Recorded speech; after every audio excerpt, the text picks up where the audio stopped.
Morning my dear student. जैसा कि बेटा हम लोग chapter number first some basic concept of chemistry सीख रहे हैं। जैसा कि इस चैप्टर के टाइटल में ही छिपा हुआ है क्या बेटा, some basic concepts of chemistry. यानी कि अगर आप इस चैप्टर को अच्छे से सीख जाते हो बेटा तो आगे आने वाले जो चैप्टर्स होंगे वो आप अच्छे से सीख जाओगे, ठीक है ना, अच्छे से समझ पाओगे। और बेटा एक बहुत बड़ी जो तुम लोग गलती कर रहे हो वो मुझसे आप इंटरेक्ट नहीं कर रहे हो।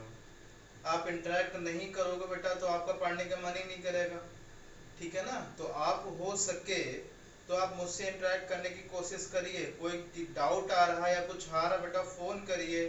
ये तो मैंने बोल दिया बेटा, मैं 24 आवर आप लोग की जो है प्रॉब्लम सॉल्व करने के लिए हमेशा उपस्थित रहूँगा। आपको क्या करना है बेटा, आपको चीज़ें सीखनी है। क्या प्रॉब्लम आ रही तुम लोगों को चीज़ें सीखने में बेटा, बोलो। कोई प्रॉब्लम आ रही क्या, बोलो। पढ़ने में क्या दिक्कत आ रही? मैंने तो 10-10 20-20 25-25 मिनट का वीडियो डालता हूँ, तब भी आप उसको नहीं पढ़ पा रहे। उसी में नोट्स बनवाता हूँ, उसी में लिखता भी हूँ।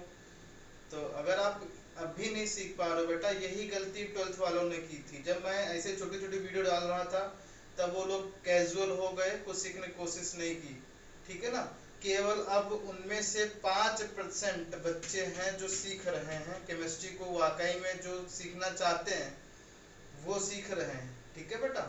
तो आप लोग अपनी जो है चीज़ों को देखो कि आप कर क्या रहे हो अपने साथ, ठीक है ना। कि आप ये देख रहे हो बेटा कि हम तो कुछ तुमसे बोलते नहीं है तो मैं क्यों करूं। मैं वही बेटा 10th वाली आदतें छोड़ दो अब। यू आर, ठीक है ना, इन 11th क्लास। साइंस आपने स्ट्रीम चुनी है तो साइंस मतलब समझ लो साइंस का बच्चा कैसा होना चाहिए, बोलो।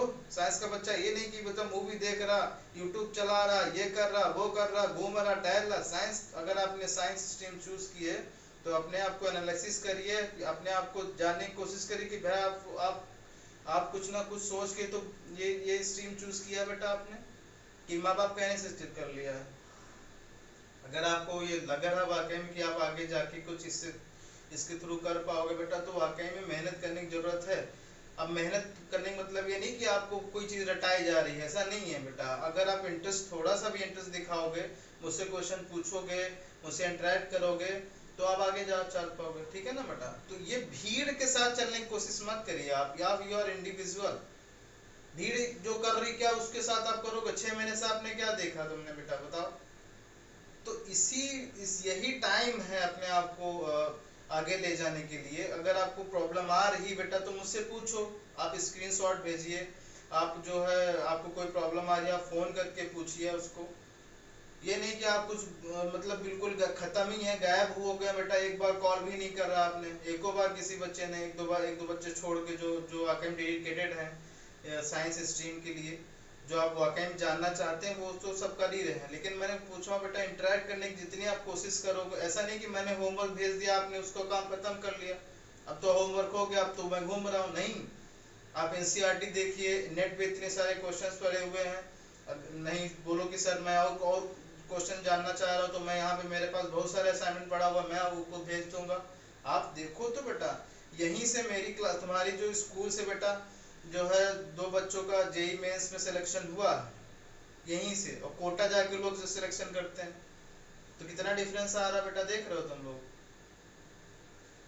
ठीक है ना। तो कोटा जाओ लेकिन पहले तो हर चीज समझ लो ना। आपको मैंने देखो 12th में तुम्हारे जो सीनियर साक्षी है वो इतने 83% आई थी, किसमें 10th में, ठीक है ना। अब देख लो तुमने, देखो कहाँ कहाँ पहुंच गई, समझो। तो मेहनत किया उसने, 10-15% बढ़ा लिया उसने, 93 पॉइंट समथिंग है कुछ उसका परसेंटेज, आप लोग देखे ही होगा, ठीक है ना। तो ये मत सोचो कि भाई सर पढ़ा रहे हैं, नहीं। वो जो जैसे जो जो टॉपर आए हुए हैं उनसे पूछो, उनकी स्ट्रेटेजी पूछो। मैं साइंस वालों की बात कर रहा हूँ, कॉमर्स वालों की बात नहीं कर रहा हूँ, ठीक है बेटा। हाँ, साइंस वालों से पूछो या जो आपके सीनियर हैं उनसे इंटरेक्ट करने की कोशिश करो। नंबर नहीं है या कुछ नहीं है, ऐसा नहीं है तो आप उनसे इंटरेक्ट करने की कोशिश करिए आप लोग, ठीक है ना। आप जितना इंटरेक्ट करने की कोशिश करोगे उतना आप मुझसे जुड़ पाओगे, जितना आप जुड़ोगे उतना आप बेहतर कर पाओगे अपने स्ट्रीम के लिए, अपने जो है उस सब्जेक्ट के लिए जो आप वाकई में सीखना चाहते हो। हर एक टीचर से इंटरेक्ट करने की कोशिश करोगे तभी आप कुछ कर पाओगे जीवन में, ठीक है बेटा। तभी आप जो है उस सब्जेक्ट से जुड़ने की कोशिश करोगे। मैंने बहुत बार बोला बेटा कि आप इंटरेक्ट करने की कोशिश करिए। और मैं तुमको ये भी बता रहा हूँ बेटा, केवल और केवल 5% बच्चे ही सक्सेसफुल होते हैं। उसका रीजन यही है क्योंकि वो देखने तो मेरा यूट्यूब आते हैं, चैनल पे सर आ गए, लेकिन वो देखने मूवी लगते हैं। वो अपने आप को, अपने दिमाग को हैंडल ही नहीं कर पा रहे। तो अपने बेटा अपने जो टारगेट बनाए वो कैसे आप हैंडल कर सकते हो, बताइए आप लोग। ठीक है ना। कल जैसे मैंने टेस्ट लिया था, अच्छा परफॉर्मेंस था, लेकिन कुछ लोग बच्चों ने, मैंने बोला कि 10-5 पे जो है आपको जमा कर देना है, कुछ बच्चों का 10-15 पे आ रहा है, कुछ बच्चों का 10-20 पे आ रहा है। ये क्या मतलब है बेटा? अगर आपके पास टाइम नहीं तो पहले तो समझो ना कि टाइम नहीं है, टाइम के अकॉर्डिंग ही आपको करनी है चीजें, वो सब चीजें बोलो। तो ये सब आइंदा नहीं होनी चाहिए गलतियां। चलो टेस्ट पेपर का कुछ बच्चे कह रहे थे क्वेश्चन समझ में नहीं आ रहे सर, कि जैसे मैंने बोला था what is matter, question number first, what is matter if mutual attraction between constituent particle is greater than escaping tendency which state it exist। मतलब आप बता रहे हैं कि अगर म्यूचुअल अट्रैक्शन mt क्या हो जाए बेटा, ma ग्रेटर देन et, तो क्या होगा बेटा, सॉलिड स्टेट हो जाएगी वो। बात समझ रहे हो, सॉलिड स्टेट में एग्जिस्ट करेगा। And second, find out the difference between homogeneous and heterogeneous mixture. Homogeneous mixture क्या होता है बेटा? होमोजेनियस मिक्सचर वो कंटेनर ले लो बेटा जिसमें हर एक पॉइंट पे चाहे ऊपर हो चाहे नीचे हो, हर एक पॉइंट पे कंसंट्रेशन सेम आना चाहिए, सेम कंसंट्रेशन होना चाहिए बेटा। ठीक है ना, यहाँ भी सेम हो, यहाँ भी सेम हो, यहाँ भी सेम हो। ठीक है, वो होमोजेनियस होता है। हेटेरोजेनियस मतलब क्या है कि ऐसा मिक्सचर जहाँ पे कंसंट्रेशन सोल्यूट और सॉल्वेंट का यानी दो कंपोनेंट है, उनका जो कंसंट्रेशन हो सेम ना हो। यानी कि मान लो ए पॉइंट आपने ले लिया, बी पॉइंट ले लिया, तो बी पॉइंट पे और ए पॉइंट पे जो है कंसंट्रेशन अलग अलग आ रहा। ठीक है, मान लो कंसंट्रेशन सी है, इधर कंसंट्रेशन सी के नॉट इक्वल आ रहा बेटा, तो दीज आर कॉल्ड क्या, हेटेरोजेनियस मिक्सचर। ठीक है ना, ये सब बता सकते हो। Third one, what is the pure substance. Pure substance क्या होता है बेटा? प्योर सब्सटेंस वो होता है या तो क्या हो बेटा, सेम एटम से बना हुआ हो, सेम एटम्स, जिसको बोलते हैं बेटा एलिमेंट बोलते हैं।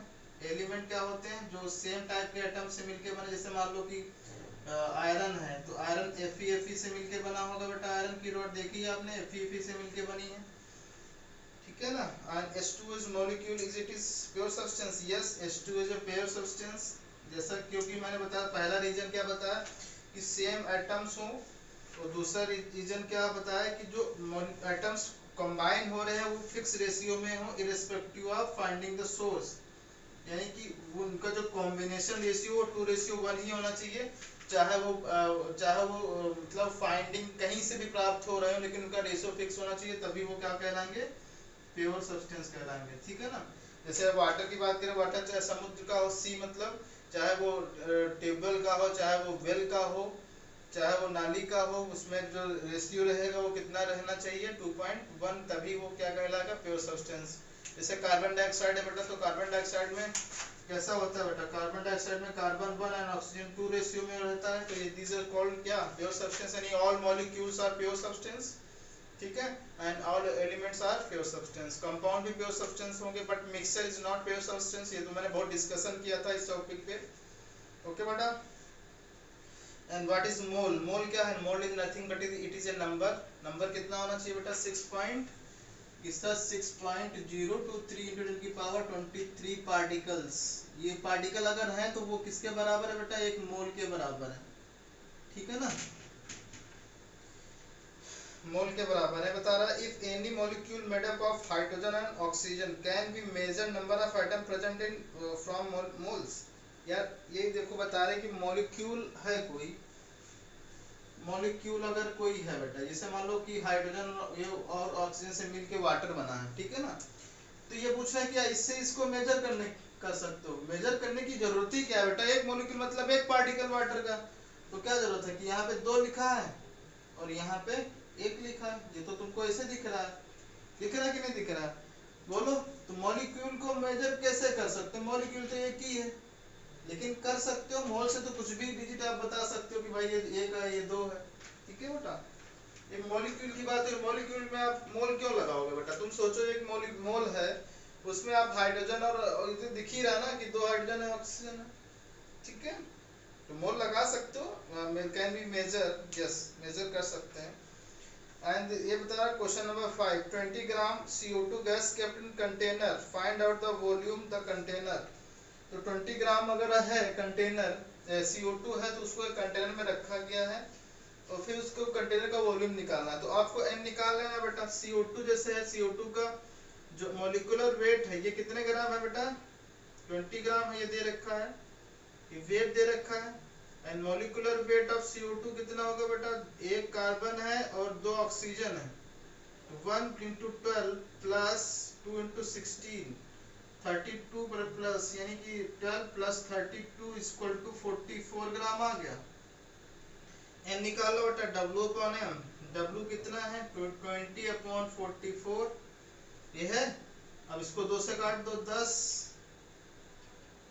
10 अपॉन कितना बेटा 22, और कर सकते हो इसको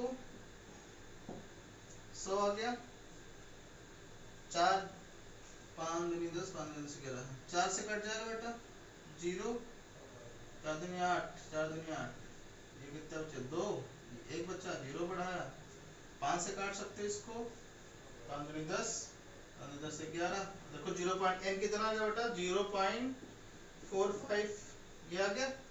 अब कौन सा फॉर्मूला नंबर थर्ड लगा दो इसमें। फॉर्मूला नंबर थर्ड क्या था, बोलो बेटा। Formula number n equal to v at litre upon 22.4, बस ये n की वैल्यू रखो, n कितना 0.45 equal to 22.4 equal to v litre, ये लो आ गया आंसर आपके पास, ठीक है ओके।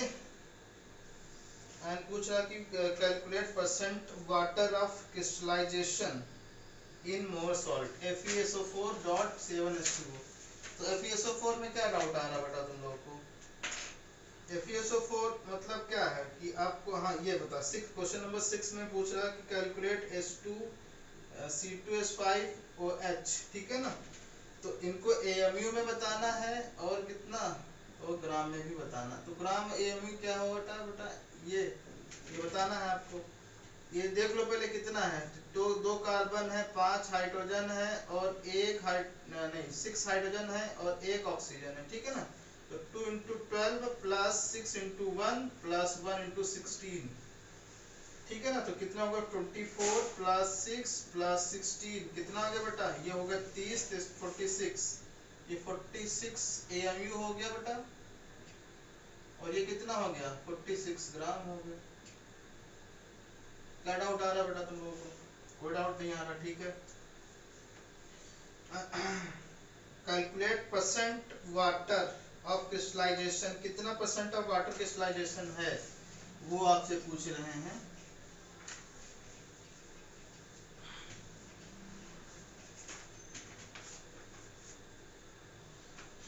ये देखो, ये परसेंट वाटर ऑफ क्रिस्टलाइजेशन, तो फॉर्मूला क्या बेटा FeSO4.7H2O। तो यहाँ पे 7 जो लिखा हुआ है ये क्रिस्टलाइजेशन का वाटर निकालना है आपको, ठीक है ना, ठीक है। तो परसेंट वाटर ऑफ क्रिस्टलाइजेशन क्या लिखते हैं आप लोग, 7 इंटू मोलिकुलर वेट ऑफ, क्या बेटा मोलिकुलर वेट ऑफ क्या H2O अपॉन, यानी कि 18 लिखते हैं यहाँ पे 18, ठीक है ना, अपॉन इनका मोलिकुलर वेट Fe का प्लस एटॉमिक वेट बता रहा हूँ मैं,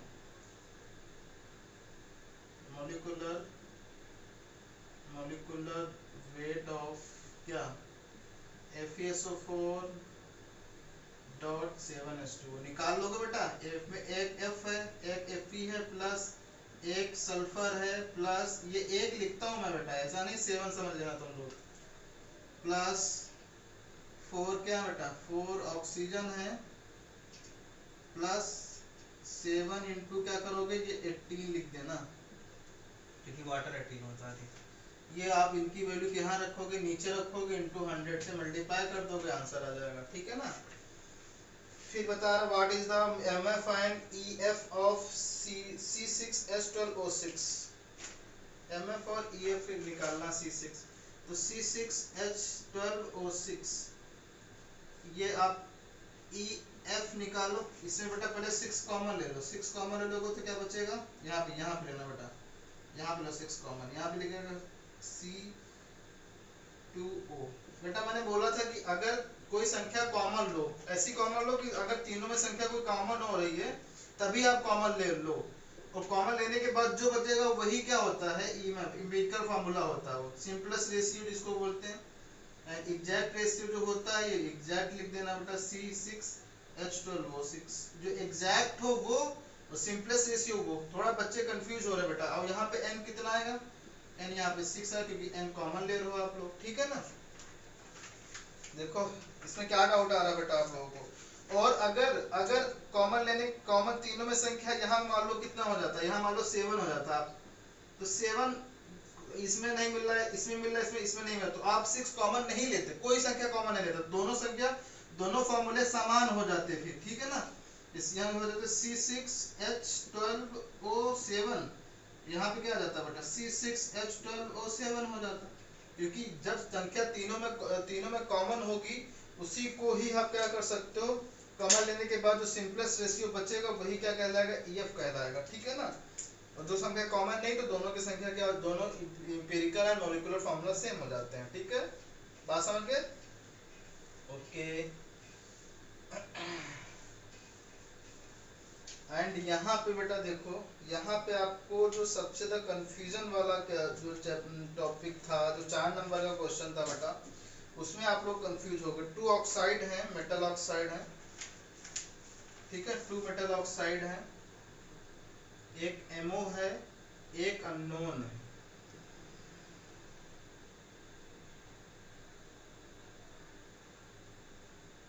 ठीक है। एक MO है, MO तो कितना है बेटा, 50% है, ये है 40%। जो अननोन है वो आपको निकालना है, ये कैसा है। इसमें बता रहे हैं इट्स ऑक्साइड, जो 500 और उसका MO दे रखा है आपको मेटल, इसको निकालना है। यानी कि आपको ये दे रखा है कि MO जो है वो 1:1 में है और एक 50% है बेटा।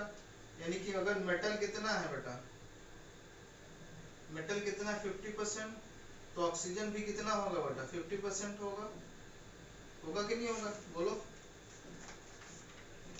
बोलो। यहाँ पे मेटल और ऑक्सीजन 50-50% होगा। अब मान लो कि मेटल का हमको ऑक्सीजन का जो इसका जो आप atomic percent upon atomic weight लिखते हो, सिंपल रिलेशन निकालो, परसेंट अपॉन एटॉमिक वेट, ये निकालोगे तो कैसा लिखोगे, यहाँ पे आपको 50/x लिखना, क्योंकि x आपको पता ही नहीं, इसको तो पता है ना 50/16, क्योंकि इसका तो ये मतलब पता है ना 16 होगा ना इसका एटॉमिक वेट, बोलो। अब ये दोनों में एक अननोन चीज x आ गई, x कैसे निकालोगे, x बराबर कितना लिखोगे, 50/x इक्वल टू 50/16, तो 50-50 कैंसिल हो गए, x बराबर कितना आ गया बेटा, 16 आ गया, बोलो। x बराबर 16 आ गया, यानी कि x 16 हो गया, x 16, x है कौन, किसको x माना आपने, एटॉमिक वेट ऑफ मेटल ना, ये जो x निकला है ये क्या है, एटॉमिक वेट ऑफ मेटल ही तो है, यही तो निकला, क्योंकि जो नीचे रखा है तो एटॉमिक वेट ही होता है। अब देखो उसमें जो दूसरा जो ऑक्साइड है बेटा, उसमें कितना है, M है 40% और ऑक्सीजन है 60% ना, एंड 40% ऑफ मेटल रिस्पेक्टिवली, ये ऑक्सीजन कितना 60 आएगा, तो परसेंट कितना निकालोगे, परसेंट, हाँ, percent A upon atomic weight, तो ये 40 है एंड 16, ये कितना आ गया बेटा, 16/16, देखो आ गया ना, ये 40/16 आ गया, ये 60 कितना आ गया 16, क्योंकि आपको तो पता ही होगा ना बेटा, यहाँ से आपने निकाल लिया। अब इसको करोगे तो कितना आएगा, इसको करोगे बेटा तो समथिंग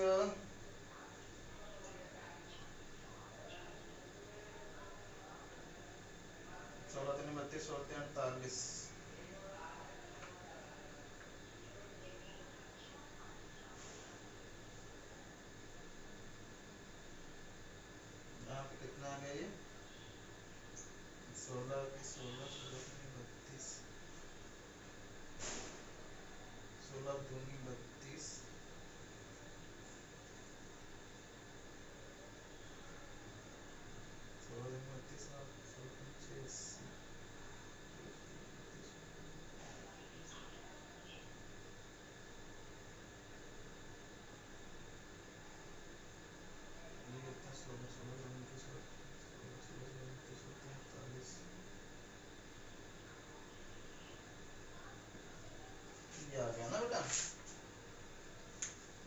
से समथिंग कितना आ जाएगा बेटा, ये तो दो, ये कितना आ जाएगा बेटा, m2 के आसपास आ जाएगा, ठीक है ना।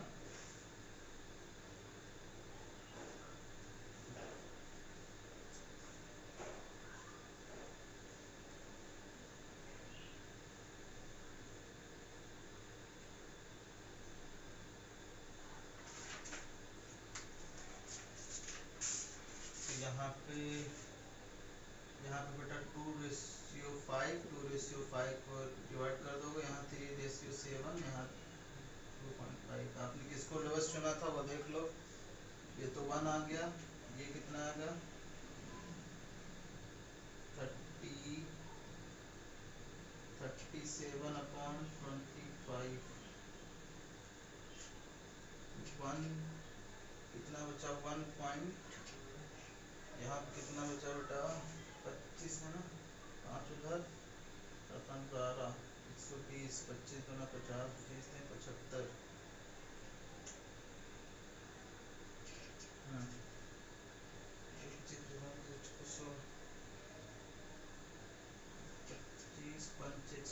आ जाएगा। अब इसको कोई से डबल नंबर से 1:1.5 आ जाए बेटा, 2 से मल्टीप्लाई कर दो तो ये आ जाएगा 2, ये आ जाएगा 3, यानी कि m2 क्या हो जाएगा बेटा, M2O3। ये पूरा आ गया समझ में अच्छे से, कोई डाउट। तो ये टेस्ट पेपर था, आप रिकॉर्डिंग चेक कर लो बेटा किसके कितने नंबर, इस तरीके से आपका रिजल्ट भी आ जाएगा जल्दी, ठीक है ना। अब एक कॉन्सेप्ट जो है तुम लोग को सिखाने जा रहे हैं,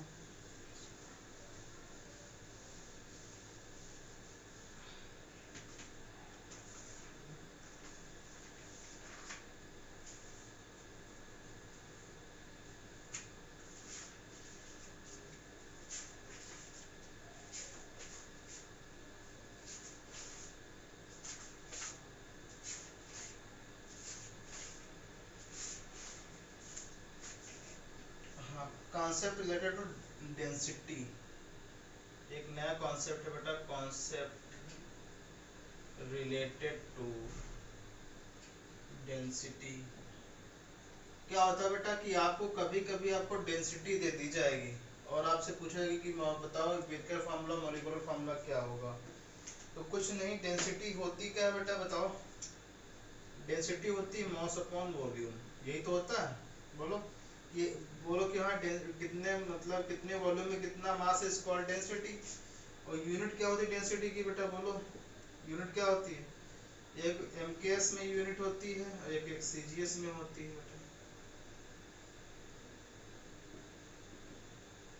एमकेएस में क्या होती है, केजी पर सेंटीमीटर, केजी पर मीटर क्यूब, और इसमें क्या होती है ग्राम पर सेंटीमीटर क्यूब। ओके, तो ग्राम पर सेंटीमीटर, सेंटीमीटर में सीसी बोलते हैं, सेंटीमीटर की मतलब सीसी, ग्राम पर सीसी मतलब ग्राम पर एमएल, एमएल भी हो सकता है।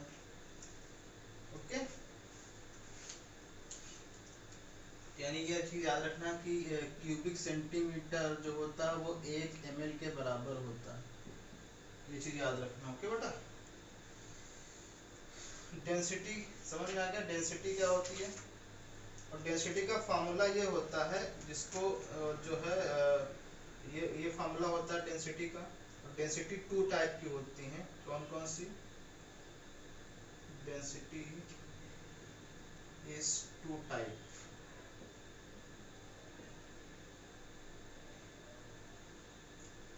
एक तो क्या होती है बेटा एब्सोल्यूट डेंसिटी, मतलब जो डेंसिटी रियलिटी में आती है, पहली डेंसिटी क्या होगी एब्सोल्यूट डेंसिटी, और एक होती है रिलेटिव डेंसिटी।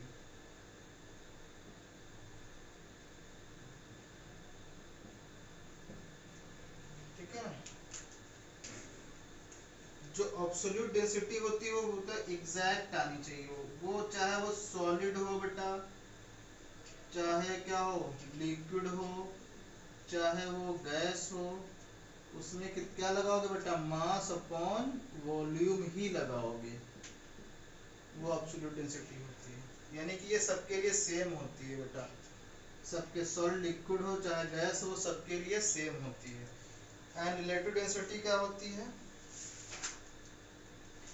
रिलेटिव डेंसिटी ये होती है वो सॉलिड और लिक्विड के लिए तो क्या होती है बेटा, सॉलिड एंड लिक्विड के लिए एक होती है, याद रखना इस चीज को, ओके।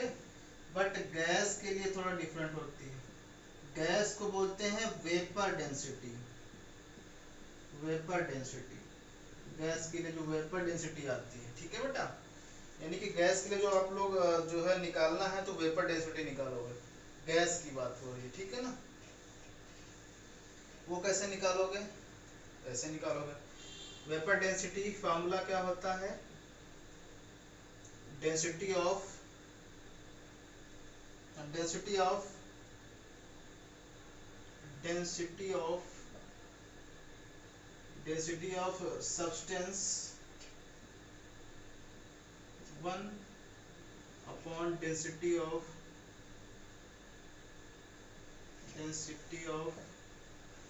सब्सटेंस 2।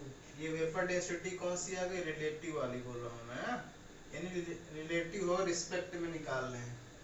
तो यहाँ पे वेपर डेंसिटी किसकी होगी, वेपर डेंसिटी जो सबसे आप रखोगे, वैसे डेंसिटी जो सब्सटेंस 2 वाली होती है वो हमेशा हाइड्रोजन को लेते हैं, ठीक है बेटा। किसको लेते हैं, हाइड्रोजन गैस को, अगर गैस है, ठीक है ना।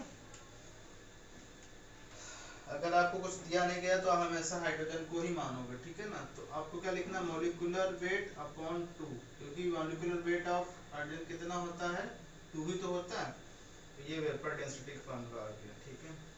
ये आपको बताना था, यही आपको याद रखना है। वो सब चीजें समझ में आई हो चाहे ना आई हो, ये चीज याद रखना बेटा कि वेपर डेंसिटी इक्वल टू होता है m/2, जहाँ पे m क्या है बेटा, m क्या है, एटॉमिक वेट। अगर कोई एटॉमिक वेट या मॉलिक्यूलर वेट है, ओके, मॉलिक्यूलर वेट है अगर वेपर डेंसिटी। जैसे मैं तुमसे बोलूं बेटा find out the calculate the vapour density of sulphur dioxide, तो सल्फर डाइऑक्साइड का सल्फर डाइऑक्साइड फॉर्मूला क्या होता है, SO2 होता है, बोलो। SO2 में एक सल्फर है और 2 क्या है बेटा, ऑक्सीजन। तो कितना आ जाएगा, सल्फर का 32 होता है और इसका होता है 16, 2 16 क्या होगा, 32 + 32 = 64 ग्राम। और 64 को क्या करोगे, क्योंकि वेपर डेंसिटी निकालना आपको, तो 64 अपॉन क्या कर दोगे, 2 कर दोगे, क्योंकि यहाँ पे मॉलिक्यूलर वेट 2 होता है, यानी 32 ये आ गई वेपर डेंसिटी, ठीक है ना, 32। तो आपको वेपर डेंसिटी के टर्म में अगर दे रखा हो तो वो उस पर किस तरह के क्वेश्चन होंगे वो मैं आपको कल बताऊंगा, बेटा। Thank you.